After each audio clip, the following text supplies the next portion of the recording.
Shalom al pueblo de Dios. La bienvenida a cada hermano y amigo que están en la sintonía de Radio del Pacífico en este su programa Tiempo Reformado. Es un placer poder compartir con ustedes un pequeño devocional acerca de lo que el Señor Jesús hizo con sus amigos, los llamó discípulos y luego los transformó en apóstoles. Vamos a tener la lectura de esta noche en el Evangelio según Mateo capítulo 28, versículo 19, y dice de esta manera: sigamos juntos la lectura de la palabra del Señor. Dice: por tanto, id y hacer discípulos a todas las naciones, bautizándolos en el nombre del Padre, del Hijo y del Espíritu Santo. La primera encomienda del Señor en la gran comisión para cada uno de nosotros es el hacer discípulos, y lo que queremos compartir pequeñamente en este tiempo es los discípulos de Dios. Estos discípulos de Dios, estos discípulos de Jesucristo, estos discípulos tuvieron un principio como usted y yo. Tuvieron la curiosidad, el saber quién era el Mesías, y el Mesías los escogió a los 12. Los escogió primeramente para estar con Él, para que aprendan de Él, de la primera fuente. El discípulo simplemente se dedicó a observar atentamente a los hechos que Jesús comenzó a mostrarse delante de ellos. No solamente en grandes milagros y hechos, sino también a través de su forma o manera de hablar, de seguir a la gente, de corregir a la gente, de enseñar a la gente con su vida. El discípulo aprende de su maestro. Y lo que hicieron los primeros discípulos fue aprender de Jesucristo. La intención del maestro es enseñar cómo debe de obrar para luego encomendarles a mandar a realizar un ministerio más amplio. Por eso la palabra del Señor dijo que los llamó para que estén con Él y luego los iba a enviar a evangelizar, a compartir las buenas nuevas. Es un proceso. Todo cristiano tiene que ser un discípulo. Es un compromiso de cada uno de nosotros para poder alcanzar justamente ese nivel espiritual. Jesucristo como maestro se mostró como el hombre llamado por Dios para mostrar al mundo que sus obras no eran naturales, eran sobrenaturales. Él empezó a compartir con su vida. Les mostró a la gente que Él era el que daba el pan, no quien ellos hacían todo lo posible para que también puedan ellos, mañana o más tarde, en el futuro, imitar los mismos pasos. El Señor Jesucristo les enseñó cómo la gente venía hacia Él para ser sanado. Los apóstoles y sus discípulos aprendieron no a sanarse, sino a cómo sanar. Tenemos procesos. Jesucristo fue quien hizo muchas demandas para sus seguidores. Los grandes seguidores que hoy los conocemos como los apóstoles tuvieron que pasar o pagar el precio de su llamado. Como cada uno de nosotros tenemos que empezar también a pensar un poco del ser un discípulo del Señor Jesucristo, aprendiendo de Él, leyendo los evangelios, y usted se va a dar cuenta y ser parte de ese llamado. La palabra del Señor dice también en Marcos 16, y les dijo: ir por todo el mundo y predicar el evangelio. Claro, el evangelio no puede estar solamente yendo de aquí para allá sin hacer discípulos. La evangelización y el discipulado van juntos, nunca es separados. Los dos van de la mano. Hacer solamente evangelismo y no el discipulado es un vacío. Es algo que no se debería realizar, porque no está en la mente de Dios solamente predicar sin haber educado a la gente de seguir a Jesucristo. El discípulo que mira a Jesucristo como su maestro, al final de sus clases, vamos a llamarlo así, tiene que ser como el maestro, porque el maestro ya le enseñó los pasos, ya le enseñó cómo orar, ya le enseñó cómo meditar, ya le enseñó cómo reprender demonios, ya le enseñó cómo multiplicar los panes, ya le enseñó cómo sanar enfermos. ¿Qué les queda entonces a los alumnos? Ser igual y aún más o mejor que su maestro. Porque eso es lo que Jesús dijo. Estas cosas que yo hago, ustedes lo harán más que lo que yo he llegado a hacer. Por eso es un gran privilegio de que los discípulos del Señor Jesucristo iban a entrar a otro ambiente más sobrenatural, ya no natural, pero ellos tenían que pagar el precio. El Señor Jesucristo dijo: el que no lleva su cruz y viene en pos de mí, no puede ser mi discípulo. En Lucas 14, 27. El que no lleva su cruz. No la cruz del Señor, sino su propia cruz, nuestra propia cruz, nuestra propia vida. Clavar nuestras vidas en ese lugar. Nosotros sabemos qué es lo que tenemos que clavar de nuestras vidas. La cruz es la muerte al yo, la muerte al ego. Y tenemos que nosotros ir muriendo poco a poco. No podemos servir a Dios si todavía la carnalidad comienza a manifestarse en el ministerio en nuestra vida. en la familia, en los amigos, en la congregación. No es un discípulo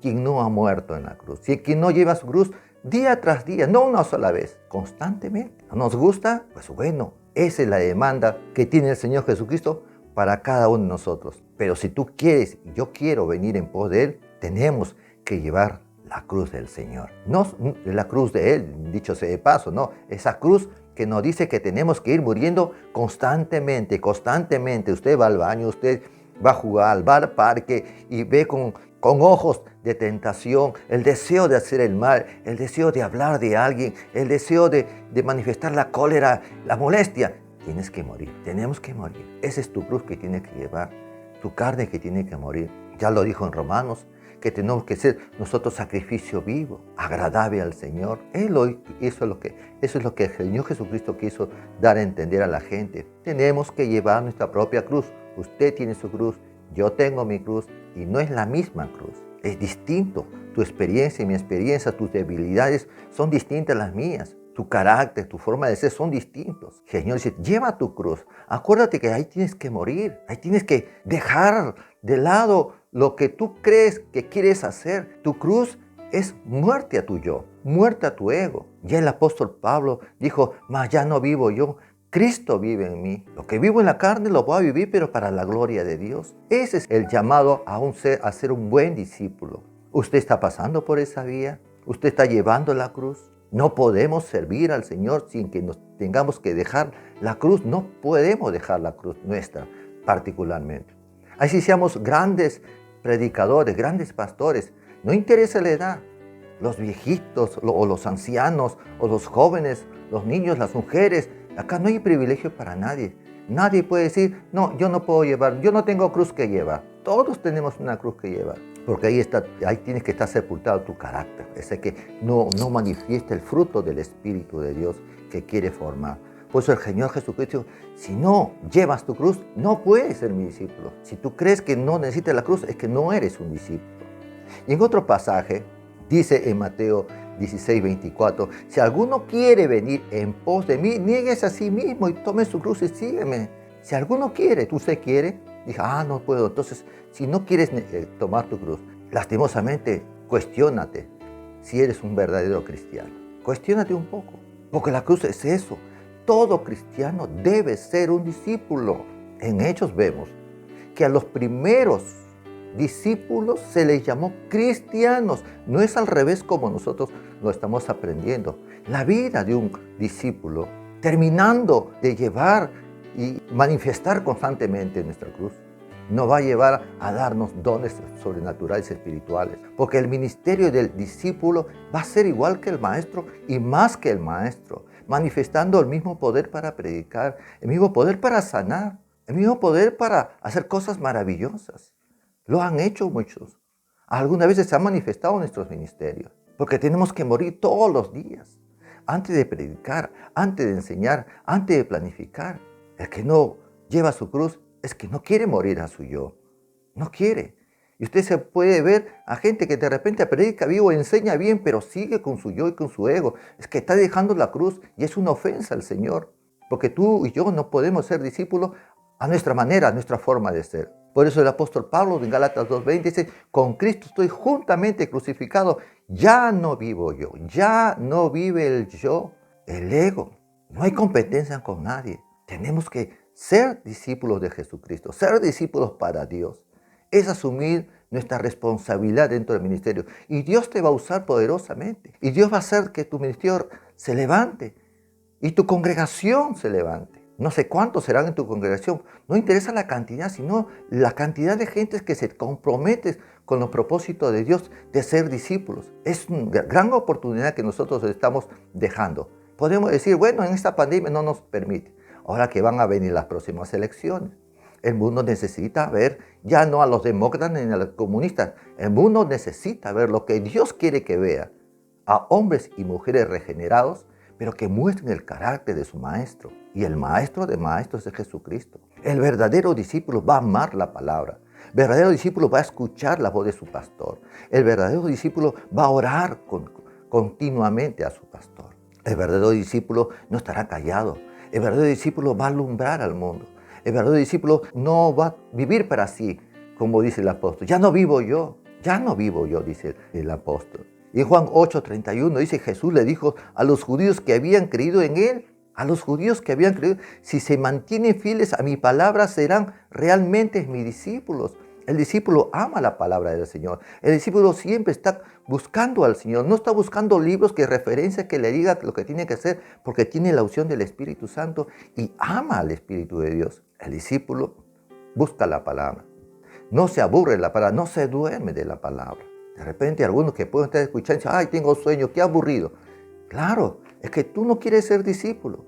Pero si te ponen pues en algún programa interesante o un partido que te gusta, a un programa entretenido, sí te despiertas rápidamente.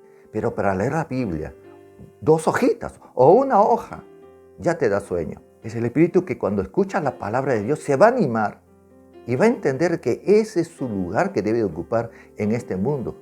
Hermano, tú que me estás escuchando, el llamado de Dios para ti es tu compromiso con el Señor a ser discípulo. Ya deja de calentar las bancas.